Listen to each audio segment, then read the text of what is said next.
Adi Shankaracharya very carefully uses this word pranayama.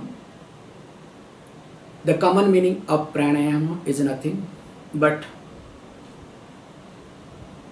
is a technique, is a discipline, is a process by managing, controlling the prana, regulating the prana, you arrest your mind. And we have a lot of examples also we have seen. But here in this process, there is a lot of stress. And interestingly, as long as you are doing pranayama, that long your prana will be uplifted.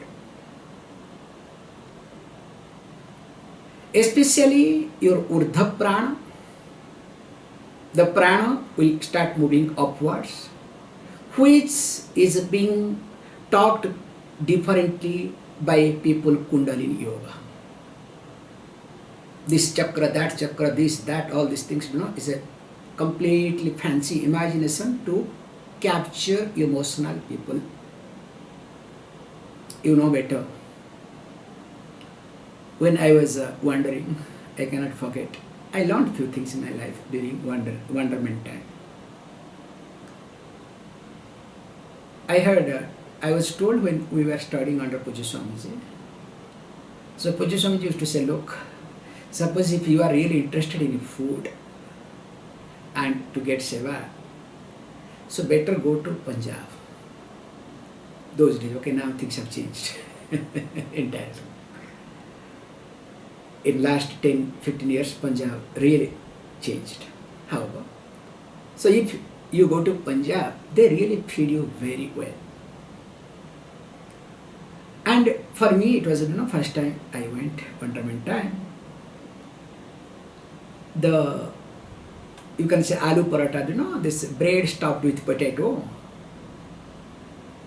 When they gave me, I'm not telling you jokes. The moment you leave that aloo paratha, the ghee was dripping. Top, top, top, top, top, top, top. First time in my life, I was shocked. And it was excellent. The way they took care of me, fantastic.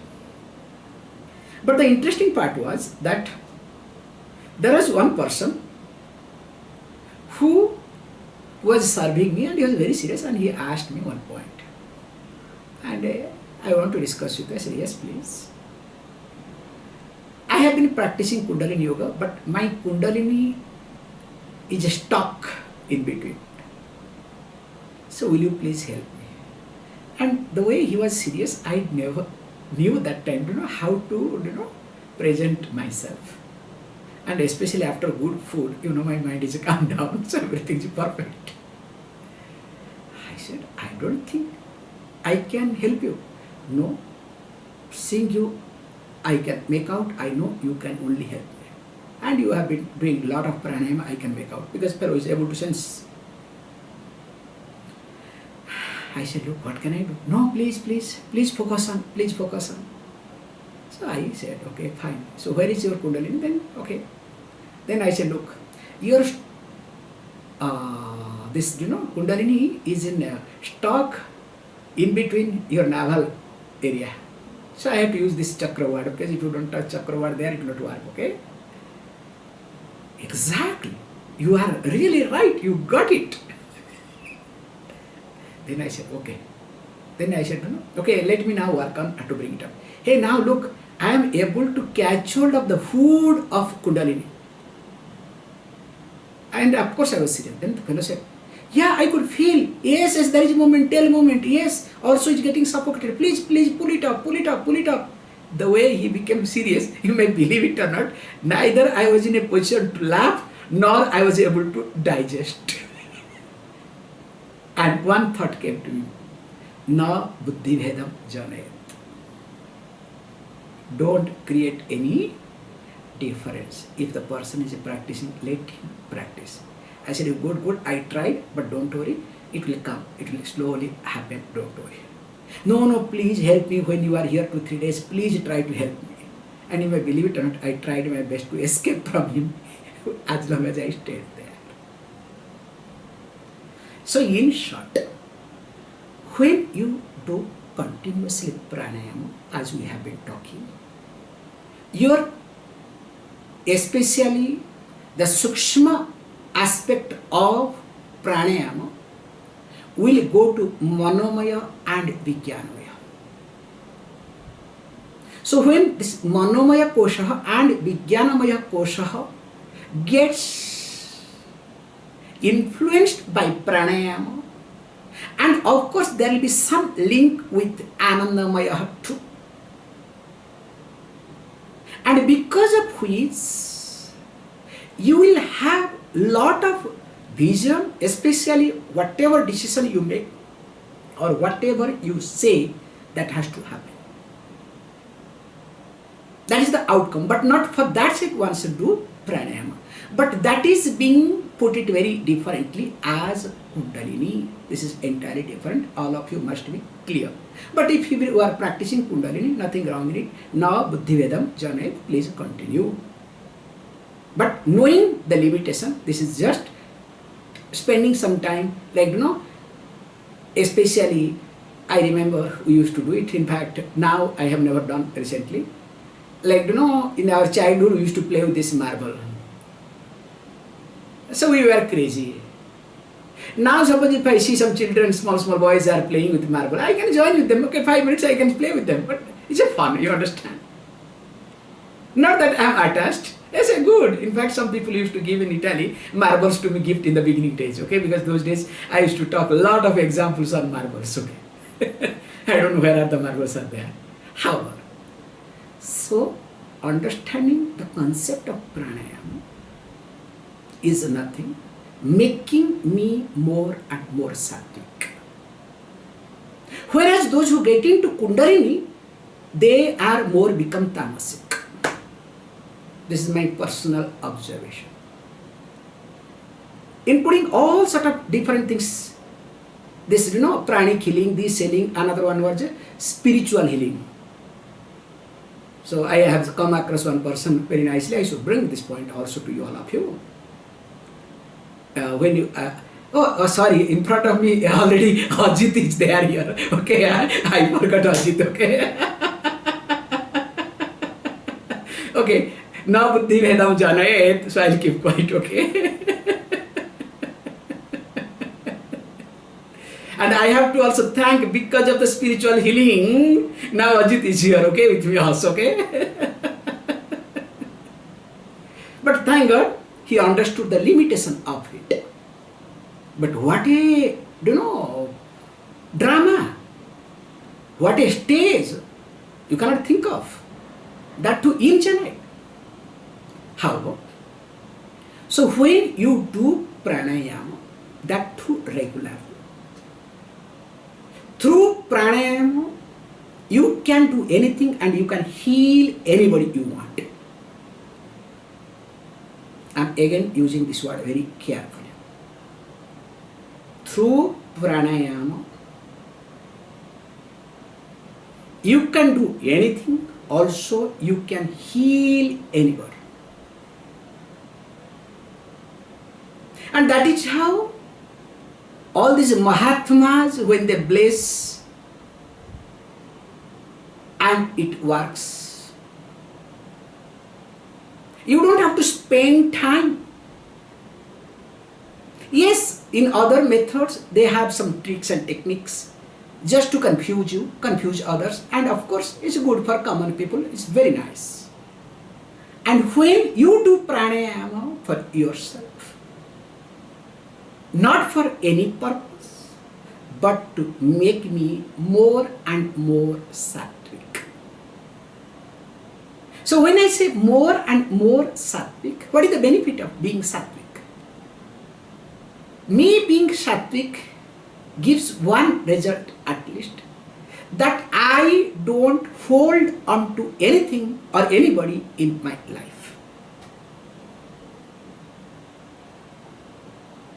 When I am more and more sattvic, I don't hold on to anything or anybody in my life for my satisfaction, for my happiness, for my security. of them are useful. All of them may be needed once in a while or once upon a time. But I am not dependent. And as you know, with this attitude when you start doing it, so there is pūrako, there is recakākhyaḥ, there is kuṁbhakaḥ. So pūrako means to inhale, keep feeling. Recakākhyaḥ means to exhale, to breathe out. Kuṁbhakaḥ means like a kumbha, like a pot, you start retaining. How the pot retains the water, so you retain what? The breathing, the prana. And a kumbhakaḥ again is divided into two categories. One is antah kumbhakaḥ, second one is bahya kumbhakaḥ. So retaining within means the air is inside and you do retention. And other type of kumbhakaḥ is you retain after exhalation. So breathing is out, there is no breathing, again you retain. In fact, that is the pranayama, bahya kumbhakaḥ, not antah kumbhakaḥ. In fact, bahya kumbhakaḥ will help you, especially when one has got any panic attack. I can write it down, this as a prescription. If anyone has got panic attack, regularly has a panic attack or lot of fear, ask that person to practice, of course under the proper guidance, bahya kumbhakaḥ. It works fantastically. And interestingly, I have noticed, when you do bahya kumbhakaḥ, automatically your lifestyle will follow. And if your lifestyle does not support, don't worry, bahya kumbhakaḥ you cannot practice for a long time either. Continuing. Last class we saw the cessation of all thoughts through this faculty of remembrance, seeing all modification of mind, such as mana, buddhi, citta, ahankara, mind, intellect, memory and ego as nothing but Brahman, is indeed called pranayama. So here is not mere inhalation or exhalation, but here as you start seeing every aspect of your mind, you start looking at pranayama. How? Quickly I can say this point. As you know, a gross person will look at things from gross way. An ordinary person will look at things in a gross way. If I am an ordinary person, to change my mood, I need to have food. That's why when people get depressed, most of the people, they develop junk food. Keep munching. Because to become happy, they don't have any other means. So they depend upon food, because food is a substance which takes care of every aspect of it, because where eyes are involved.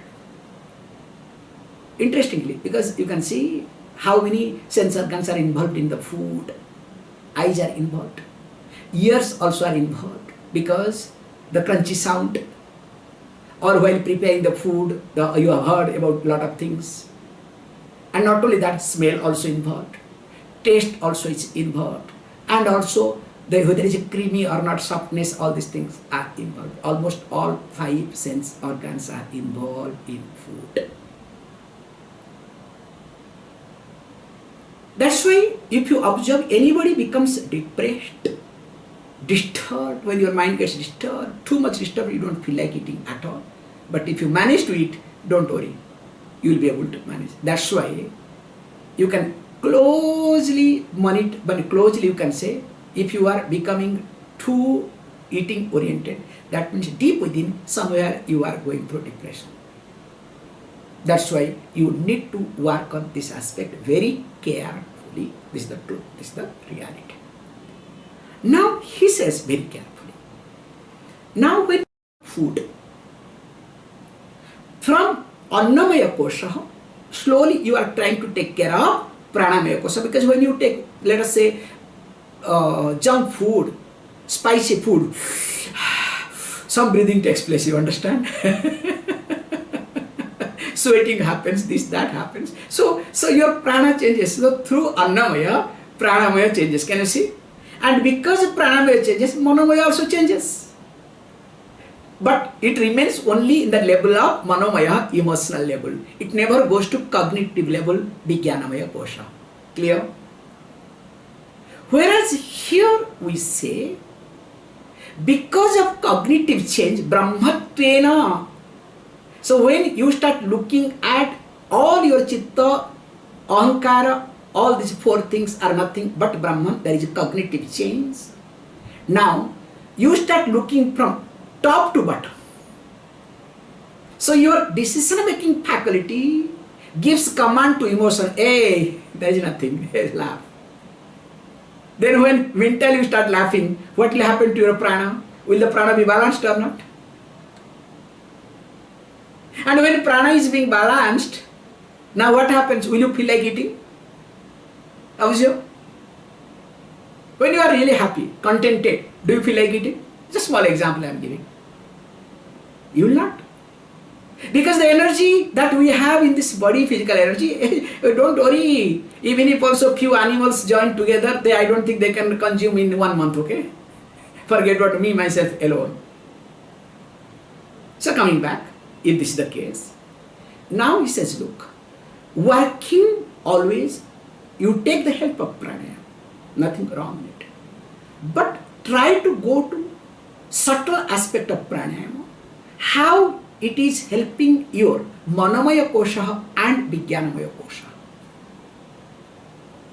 That's why I don't allow or encourage any Vedantin to go for this Reiki, this spiritual healing, this pranic healing, this thing, because it is a trap, it is a bondage. Because you are making yourself gross. It is not helpful at all. How? He says carefully, look at that if this cognitive change happens, then what is to be done? Now he says, look, you need to look at what is pūrako, what is recakākhyaḥ. And of course, you need to know what is kuṁbhakaḥ. So 2 verses he himself says. Let us read. Niṣedhanaṁ prapañcasya recakākhyaḥ samīraṇaḥ Brahmaivāsmi ya vṛttiḥ pūrako vāyur īritaḥ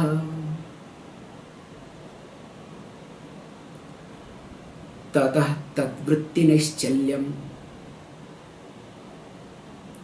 kuṁbhakaḥ prāṇasaṁyamaḥ Ayaṁ cāpi prabuddhānām ajñānāṁ ghrāṇa pīḍanam. So let us look at one after another. First thing is what we need to see. So recakākhyaḥ, he starts with recakākhyaḥ.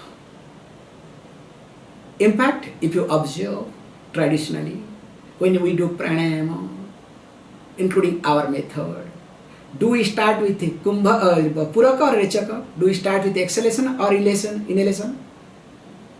Definitely with the exhalation, never with inhalation, except in rituals. Because the concept is what? Because the more you exhale, the more you'll be able to inhale. Unless you are a modern man or woman. So you buy first because you see the sales. Then when you come back to home, there is no space in your cupboard. Then you remove few old things, put this new one. And without using, sometimes these new ones becomes old. And you have never used at all. Have you not seen that? You know better, okay? Same thing also will happen. So first empty it out. The more you empty it out, the more it comes in life. This is the most beautiful thing happens. No, let me empty it out because that is coming, because already it's on the way. So now let me do clearance, okay? Hey, that's not emptying it out, okay? However, that's not our topic here. First, you need to do recakākhyaḥ. So you need to exhale all your vāyus, all your breath, what we say as, that's what they say. So allow all your negativity. Negativity is nothing but your sense of dependence, attachment. So there is nothing called negativity, okay? Wherever you are attached, whether to positive or negative, makes no difference. The attachment is nothing but your negativity. Even if I am attached to my ego, I must, both. That attachment itself is ego, is negative.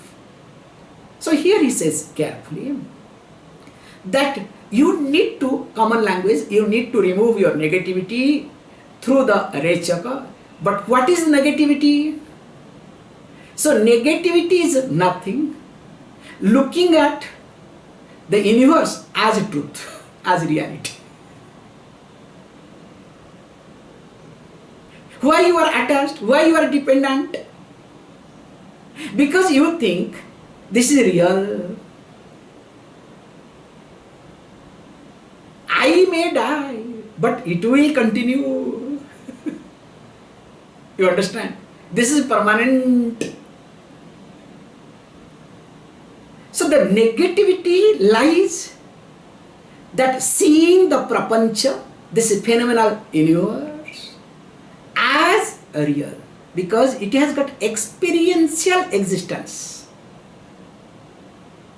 But it is not real. It is available for my perception experience like sunrise. Sunrise, the concept sunrise is definitely has its experiential existence. But is it real? Definitely not. So this cognitive change has to happen. No, I am a, karmakandi, I have to get up, I have to see sun, I know it is God, blah, blah, how can you say this, how can you say that? Thank you, please continue the way you are. I think you are not fit for Vedanta. Na buddhi vedam janet. It was a nice statement, okay? So that's why here it says, first you need to see that what? Niṣedhanaṁ prapañcasya recakākhyaḥ iti. The negation of the phenomenal universe is known as recakākhyaḥ, breathing out. Can you see? The moment you see the universe, while seeing the universe, you are negating its reality. This has got just experiential existence. Today is there, tomorrow will not be there. At the cost of me, I should not be affected. Remember, this is Swami, okay? This is Puju Swamiji's example. I must say this. That I think I had seen him. I have not seen him, because I had seen some other Swami. I don't think Swamiji's example, I had seen some other Swami related to this story. So there was a Swami, he was having a cottage. And what happened? This tin lid, all the oil comes, so he was storing because that will fetch some money. And he started storing, wherever he finds this tin, he used to keep. Finally, all the tin became more important for him because anybody came and take away. So he used to sleep outside his cottage. Putting the tins inside, he was sleeping outside. So Puju Swami used to call us Swami. I can give you the beautiful example, to be very honest, a recent example. There was a Swami, now he is no more. He took because now all the Swamijis is coming, because last night one of our friend left his body, so that's why this is coming. This Swami, took a cottage, very sorry to know, took a cottage in Surgasrama Rishikesh. I am giving you the details. Just to be very peaceful, very nice, because only Swamiji stay there, nothing else. And next to him there was another Swami staying.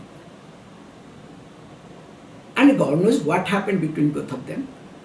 They went to stay there to become peaceful. Do you know what finally happened? The other Swami attacked him, this Swami died.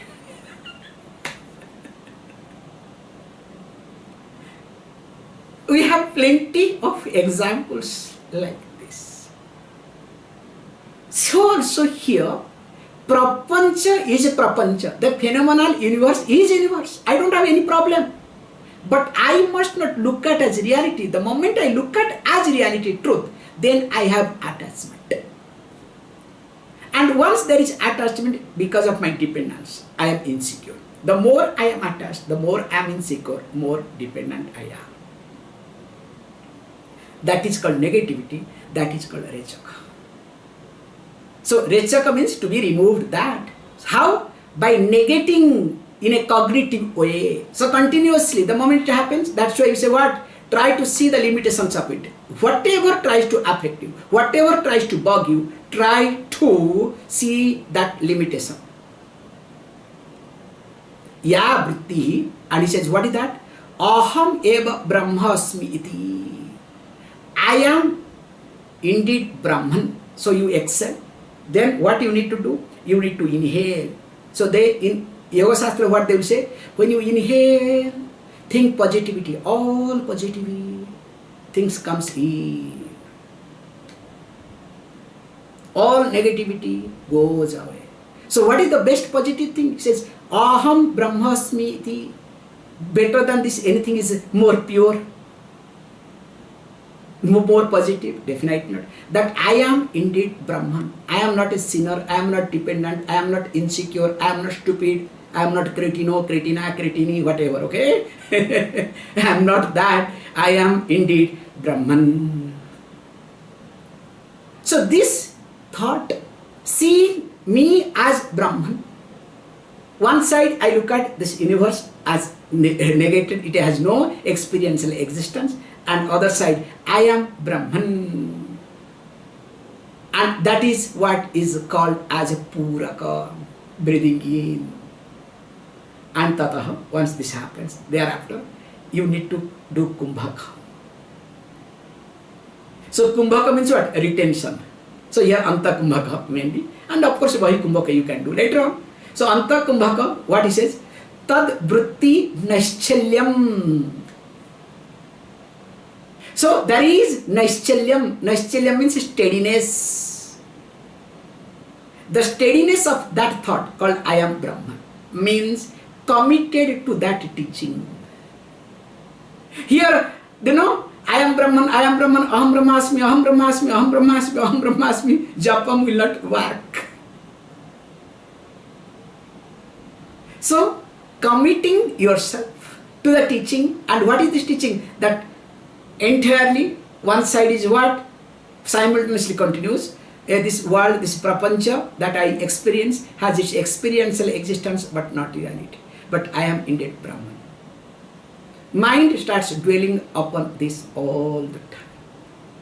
And when there is steadiness of this thought, no fluctuation, no doubt, that is what is called kuṁbhakaḥ.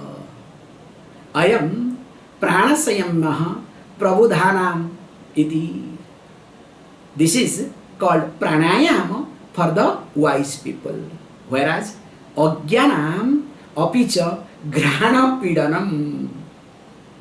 Whereas for ignorant people, for common people, do you know what is pranayama? Pranayama is nothing, ghrāṇa pīḍanam, torturing the nose, because you have to hold the nose, you have to, all these things. So that means what? Torturing the nose.